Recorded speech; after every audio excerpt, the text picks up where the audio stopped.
I think my biggest role this year has just been helping my teacher with Canvas and technology since she's not really familiar with it all. So I just kind of assist her in anything she needs. It's definitely a lot of work. Some days I'd rather just being a teacher, not having to worry about some of my assignments, because right now is where my teacher needs me the most. And on Mondays and Fridays we don't go into the schools, and my teacher definitely wishes I was there. We came in and our teachers didn't know a single thing about Canvas, and luckily we use Canvas as our platform at Mercer. But I think the younger teachers definitely are doing better in understanding technology and helping the kids more. So I know our third grade class is really excited that we're in there with them. I think it's frustrating for everybody involved, because especially when you're talking at the elementary school level, you've got kids who are still learning to read and write, especially when you're talking kindergarten, first grade. And so it's frustrating to engage them in learning when you're not in person and you can't necessarily do hands-on activities that you can monitor. And so it does take parent assistance as well. And so I think that there is just some frustration there.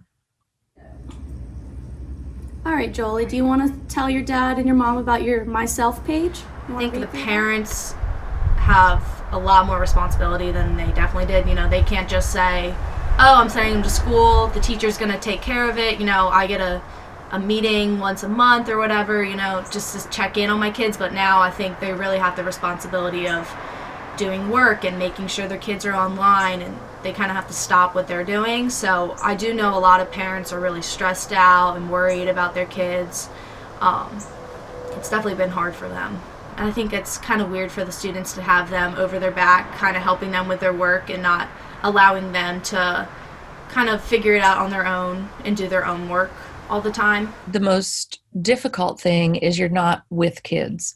And, one of the things that you want to be a teacher because you want to be with kids. And even though you're able to see your children through the computer, you're not able to build those same relationships with kids. Some of the kids, we don't even really know who they are because we don't get to see them. Sometimes they don't have to require to have their video on, so some faces we don't really see. It's definitely helped me realize that teaching is what I want to do. It broke my heart knowing that kids aren't going to school and how kids do need to go to school. School is something that some kids use as like a happy place to be at. It changed my plans a little bit. So next year I was going to go into teaching, but I'm going to go actually into my master's and get more education, because I realized you have to be really prepared, and even no matter how prepared you aren't really prepared. My teacher's been teaching for 30 years now and she still doesn't feel prepared. So it did definitely change my plans, but I still want to be a teacher even if school is online or offline.